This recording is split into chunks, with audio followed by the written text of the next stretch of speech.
আসসালামু আলাইকুম সবাইকে। সেমাই পুডিং তৈরি করা যতটা সহজ, খেতে ঠিক ততটাই মজা লাগে।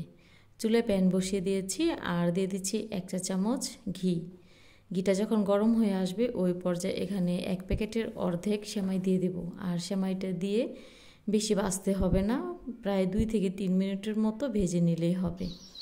তো সেমাইটা ভেজে নিয়েছি আর ভেজে নেওয়ার পর অন্য একটি পাত্রে বসিয়ে দিচ্ছি। ক্যারামেলটা তৈরি করে নেব। তো ক্যারামেল তৈরি করার জন্য এখানে দিয়ে দিচ্ছি 3 টেবিল চামচ পরিমাণ চিনি। চিনিটা গলে আসা পর্যন্ত অপেক্ষা করছিলাম। এরই মাঝে চিনিটা কিন্তু গলে যাচ্ছে আর এক সাইডে কালার চলে এসেছে। তো ওই পর্যায়ে নাড়াচাড়া করে ক্যারামেলটা তৈরি করে নেব। এরকম যখন সুন্দর কালার চলে আসবে ওই পর্যায়ে চুলা থেকে নামিয়ে নিতে হবে। আর নামিয়ে নিয়ে যে মোলে আমি পুডিংটা সেট করব ওই মোলে ঢেলে নিচ্ছি। ক্যারামেলটা ঠান্ডা হতে থাক। তো ওই পর্যায়ে ঠান্ডা করে নিয়েছি। আর ঠান্ডা করে নেওয়ার পর কিন্তু যে সেমাইটা আমি আগে থেকে ভাজা করে রেখেছিলাম ওই সেমাইটা এখানে দিয়ে দেব। সেমাইটা দিয়ে দেওয়ার পর এখন মিশ্রণটা তৈরি করে নেব। তো মিশ্রণ তৈরি করতে এখানে দিয়ে দিচ্ছি পরিমাণ মতো পানি। আর আজকের পুডিংটা আমি গুঁড়া দুধ দিয়ে তৈরি করব। তো এখানে দিয়ে দিচ্ছি আধা কাপ গুঁড়া দুধ। আর দুধ আর পানিটাকে খুব ভালো করে মিক্স করে নিতে হবে। খুব ভালো করে মিক্স করে নিয়েছি। আর মিক্স করে নেওয়ার পর এখানে অ্যাড করব 2টি ডিম।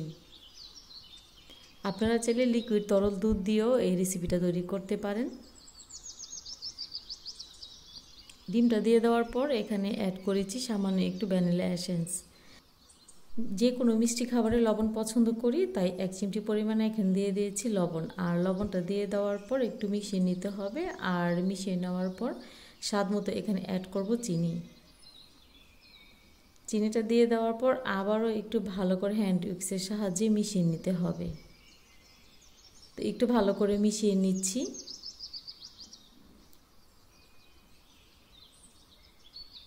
এই পর্যায়ে আমার ভালো করে মেশানো হয়ে গেছে। তো যে পাত্রে আগে সেমাইটা সেট করে রেখেছিলাম ওই পাত্রে এই মিশ্রণটা ঢেলে দেব। সবগুলো মিশ্রণ এখানে ঢেলে দিয়েছি। আর ঢেলে দেওয়ার পর চামচ দিয়ে আর সেমাইটাকে একটু নাড়াচাড়া করে নিতে হবে। চুলায় প্যান বসিয়ে দিয়েছি আর প্যানের মধ্যে দিয়েছি পর্যাপ্ত পরিমাণ পানি। আর পানিটা দিয়ে দেওয়ার পর আপনারা যে কোনো সাহায্যে এই পুডিংটা ভাপে দিতে পারেন। তো চুলাতে বসিয়ে দেওয়ার পর তারপর ঢাকনা দিয়ে ঢেকে দেব। আর ঢাকনার মধ্যে যদি কোনো ছিদ্র থাকে তাহলে ওই ছিদ্রটাকে একটু ঢেকে দিতে হবে। 10 থেকে 20 মিনিটের মধ্যে এই পুডিংটি সেট হয়ে যাবে। তবে আমার 10 মিনিট সময় লেগেছে এই পুডিংটি তৈরি হতে। রেসিপি ভালো লাগলে শেয়ার করার অনুরোধ রইল।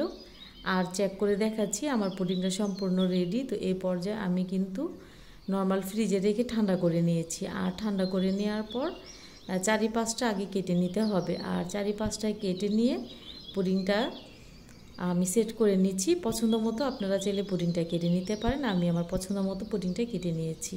সবাই খুব ভালো থাকবেন, সুস্থ থাকবেন। এতক্ষণ সাথে থাকার জন্য ধন্যবাদ জানাচ্ছি। আল্লাহ হাফিজ।